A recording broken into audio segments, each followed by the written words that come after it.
Bismillahirrahmanirrahim. Dear students, this is Inorganic Material Chemistry, Chem 3115, and this is fourth lecture on the topic sputtering.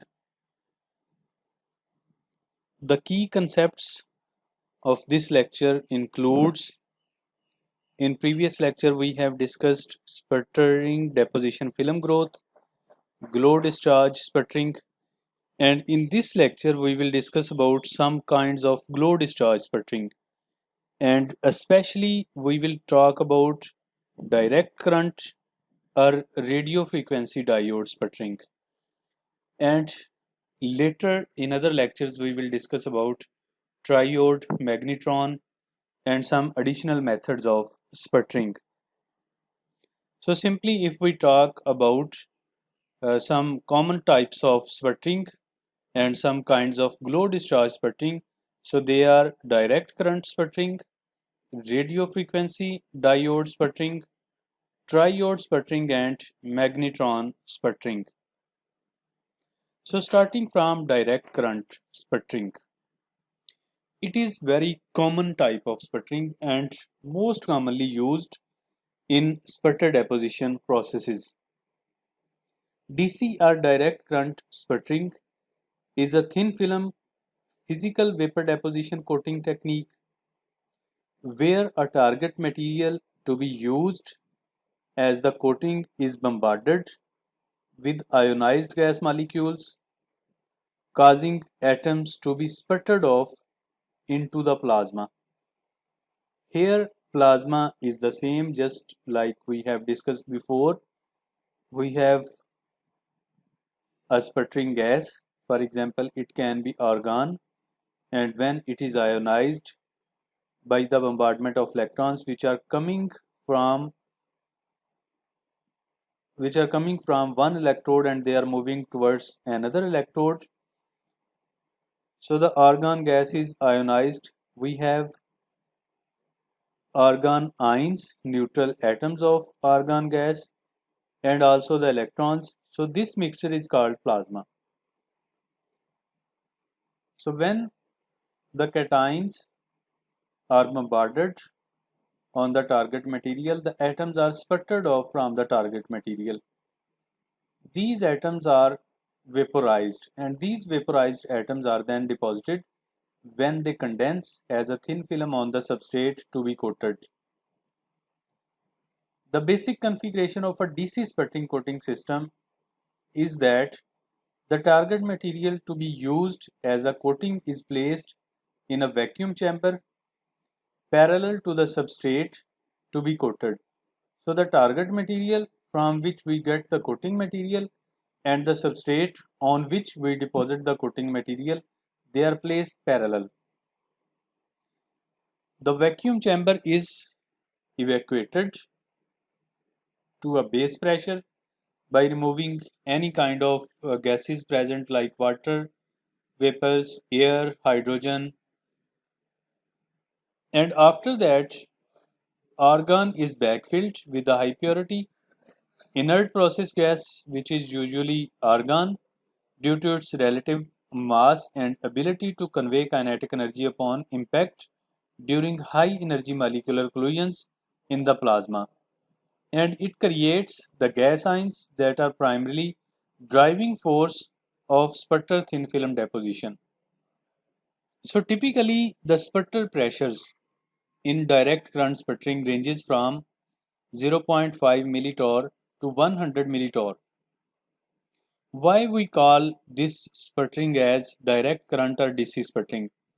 Because in this technique a direct current and electrical current typically in the range of 2 to 5 kilovolt or 2000 to 5000 volt range is applied to the target coating material, that is a cathode, or point which at the electrons enter the system, known as the negative bias. So it means the cathode is the point at which the electrons, from where the electrons enter the system. Electrons move from cathode towards the anode, and by moving from cathode to anode, they ionize the argon gas which is on the way. A positive charge is also applied to the substrate to be coated, which become the anode. So this is why this technique is called DC splitting, because we are using a direct electrical current, and the negative terminal of the electric current is attached to the target material and the positive terminal is attached to the substrate. So during stable conduction conditions, electrons are emitted from the cathode, and these electrons are accelerated towards the positive electrode, which is anode, and on their way they strike with the sputtered gas, which is argon, and they ionize the argon gas molecules or atoms. The ionized atoms are then impinging on the surface of the cathode electrode, in other words the target.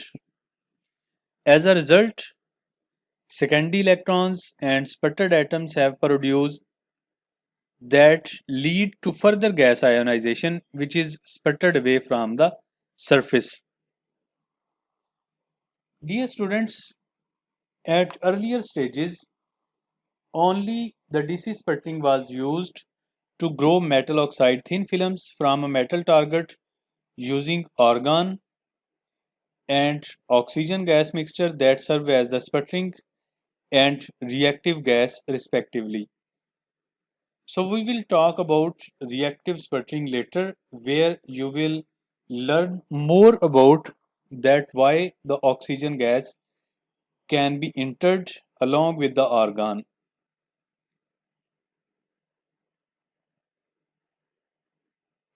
This is the schematic diagram of direct current sputtering.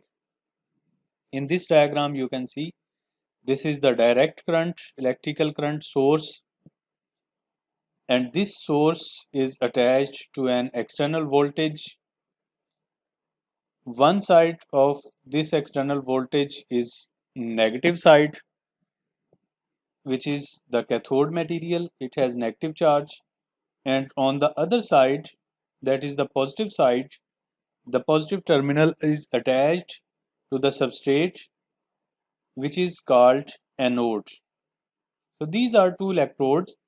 Cathode has a target material. You can see in this diagram this brown colored layer, it is the target material, and this one is the anode which contains the substrate. You can see here is a blue line, it is actually substrate. So substrate is attached to anode and substrate has positive charge. Target material is attached to the cathode and it has negative charge. Now if we look more things in this diagram, this is the vacuum pump. This vacuum pump is used to evacuate this chamber. You can also see the target material and the substrate, they are placed parallel to each other. From here we are entering the sputtering gas, which is argon gas. And for example, this is neutralized atom of an argon gas. This one, the yellow one.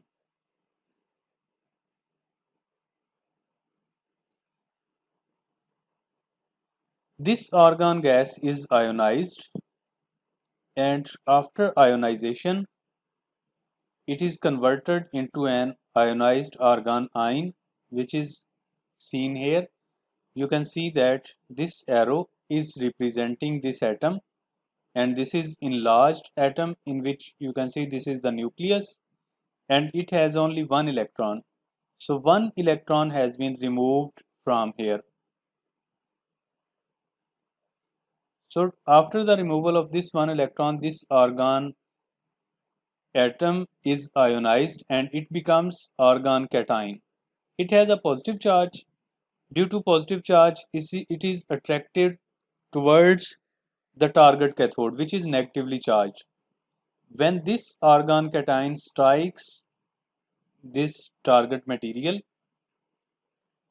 it can be reflected back as neutral atom by gaining electron. or it can sputter off the target atoms. You can see this arrow, these atoms are sputtered atoms. And these sputtered atoms, when they are sputtered from the target cathode, they move towards the anode substrate and they are deposited at the surface of the substrate, and you can see this is the sputtered film. This arrow is representing a thin film which is deposited on the surface of the substrate. This is sputtered atoms thin film. So these are some details about the direct current sputtering procedure, the diagram in which you can see different components. Here you can also see the plasma generated by neutralization, that these ionized argon atoms, they can be neutralized. Instead of that, some argon atoms which we have injected into the system, they are neutralized, and if they are not ionized, they remain neutralized. And now we have neutralized argon atoms, ionized argon atoms, and also we have electrons. So these three things collectively, they make the plasma. DC sputtering is mainly used when depositing conductive materials. The positively charged sputtering gas can easily be accelerated towards the target, where they eject target atoms that are then easily deposited on the substrate. It is a cheaper and viable option when dealing with large substrate quantities and sizes. However, there are some limitations of DC sputtering. As we say that this technique is used for the depositing of conductive materials, so only electrical conductors can be sputtered. Otherwise, an opposing field builds up and the sputtering process stops. Maybe you will be difficult to understand this sentence at this stage, that otherwise an opposing field builds up and the sputtering process stops. So this limitation will be discussed in radio frequency sputtering procedure. The other limitation is that only low sputtering rates are achieved since only few argon ions are formed. In DC sputtering, the target is held at high voltage. Substrate may be a positive ground or floating potential. Argon gas is introduced at the pressure. High voltage 1000 to 3000 applied. Visible glow is observed when current flow between cathode and anode. This is why this technique is glow discharge technique. So these regions are as a result of, the glow region is as a result of plasma, which is a mixture of electrons, ions, neutrons and photons. Next is the radio frequency sputtering, RF sputtering. Again, I will recall the limitation. An opposing field builds up and sputtering process stops. Starting from here, the radio frequency sputtering technique has been engineered to remove the limitation of the DC sputtering. So first of all, I will tell you what happens during radio frequency sputtering. In this sputtering, high frequency voltage is applied between cathode and anode. So this is RF signal, high voltage radio frequency signal. Oscillating electrons cause ionization. 5 to 30 megahertz frequency can be used because we are using radio frequency radiations, so their frequency can be from 5 to 30, but most commonly 13.56 megahertz frequency is used. So something more about RF or radio frequency. It is a technique which is involved in alternating the electrical potential of the current in the vacuum environment at radio frequencies to avoid a charge building up on certain types of sputtering target materials. So this was the limitation of DC sputtering, that charge building up on certain type of sputtering target materials, which over time can result in arcing into the plasma that spews droplets, creating quality control issues. DC sputtering is used for conductive materials, while radio frequency can be used for non-conductive materials. If we use non-conducting materials in DC sputtering, then what happens? The charge builds up on non-conducting material. Maybe at this stage it will be difficult for you to understand this point. So traditional DC sputtering is a cost-effective way by applying metal target coatings that are electrical conductors like gold.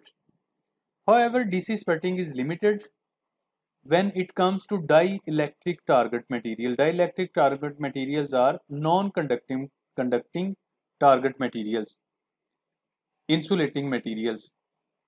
So what happens? These into insulating materials, they can take on a polarized charge. Some examples of common dielectric materials which are used in semiconductor industry like aluminum oxide, silicon oxide, tantalum oxide. So how they can be polarized? They can take on a polarized charge.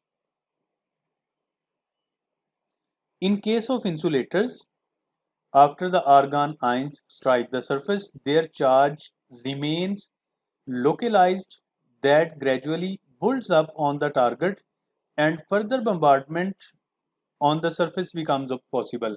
In simple words, it means that if you are using an insulating material, when argon ions strike the surface, the charge of the argon ions remains localized on the surface of the insulator. It means the argon ions becomes localized on the surface of the insulator and they gradually builds up a layer on the surface of the target material, due to which further bombardment of the argon ions becomes impossible. So this charge accumulation phenomena can be neutralized. We need to remove this charge accumulation. This is why we apply an radio frequency potential, an alternating radio frequency potential to the target, where the simultaneous bombardment with both positive ions and electrons would occur. So simply in DC sputtering, we say that the target material is a cathode material which has negative charge, and argon cations which have positive charge, they strike to the target material. But in case of insulators, when the target material gets accumulated by the positive charges of the argon cations, then we use electrons which are bombarded at the target material. So to bombard electrons, we need to make the target material as positively charged. So this is why we use an alternating current. This alternating current has two cycles. One is the positive half cycle and second has the negative half cycle. So when the half cycle, the positive half cycle, the target material will be positively charged and electrons will reach to the target material, and during the negative half cycle the target material will become negative and the argon cation will reach to the target material. So during these two half cycles, during one half cycle the cations will reach to the target material and during other half cycle the electrons will reach to the target material. These electrons will neutralize the charge which is accumulated on the surface of the insulating material. So this is the difference between DC sputtering and the radio frequency sputtering, that in radio frequency sputtering we are using an alternating current. We are using radio frequency radiations which produce alternating current, and this alternating current creates two charges on the target material in one cycle, half cycle, it creates negative charge, and in other half cycle it creates positive charge. When the positive charge is created, the electrons strike to the target material and they remove the accumulated organ cations which are accumulated on the surface of the target material. So this way the ions of the argon gas will continue bombarding to the target material and they will continue sputtering the atoms from the target material, and the sputtering can be achieved without any decay in the process. So in this way we can sputter insulator materials by using radio frequency sputtering. As mentioned previously, the radio frequency uh, sputtering can use radiations from 5 to 30 megahertz frequency, but 13.56 megahertz is the most used frequency for radio frequency sputtering. The radio frequency sputtering system requires an impedance matching network between the power supply and the sputtering chamber. This is the schematic diagram of radio frequency sputtering. It is too much similar to the DC sputtering. The only difference is that we are using alternating current and radio frequency radiations. Instead of that, uh, this is very similar to direct current sputtering. All the other things are similar, just like we have cathode, we have anode. Cathode is negatively charged, anode is positively charged. So this cathode which is attached to the negative terminal, in alternating current in half cycle it becomes positive and in one half cycle it becomes negative. When it is negative, the positive cations of argon atoms they strike to the cathode, and when it is positive the electrons strike to the cathode, and when electrons strike to the target they will neutralize the accumulated charge which is accumulated due to the deposition of the argon cations, and it occurs in case of when we have a sample which is a dielectric or insulating material. Next are some benefits and limitations of radio frequency sputtering. The most important benefit is that the materials which are dielectric materials, insulators, for example, aluminum oxide or boron nitride and semiconductors, they can also be sputtered by using radio frequency sputtering technique. The substrate heats up less in this process. Due to the oscillating electrons, the sputtering rate at the same chamber pressure is about 10 times higher than with DC sputtering. So due to back attacking of the electrons to the substrate surface, to the target surface where the accumulation of argon cations occurs, it becomes possible to strike the more cations to the target surface. However, there are some limitations. For example, relatively low coating rates. The radio frequency gives us low coating rates. The radio frequency in radio frequency sputtering, the RF generation is more expensive than a DC voltage source. So in DC voltage source, we simply use a direct current voltage source, which is very cheaper as compared to the radio frequency radiations. For large rectangular cathodes, which is more than 1 meter, unevenness in the plasma density layer thickness distribution may occur. So we cannot get even layer in some cases if we use large rectangular cathode. Here is the comparison of RF system with DC glow system. By comparing with DC glow system, the RF system is relatively high discharge system. It is relatively high coating rate system. It gives high coating rates, and the most important, the RF system can deposit both conductive materials and insulating materials. On the other hand, the DC system can only sputter the conducting materials. It cannot sputter. It can sputter non-conducting insulating materials, but the accumulation of argon cations occurs, and due to which the sputtering process stops. So only additional need for sputtering conductor is for a blocking capacitor to prevent shortening the target to the ground.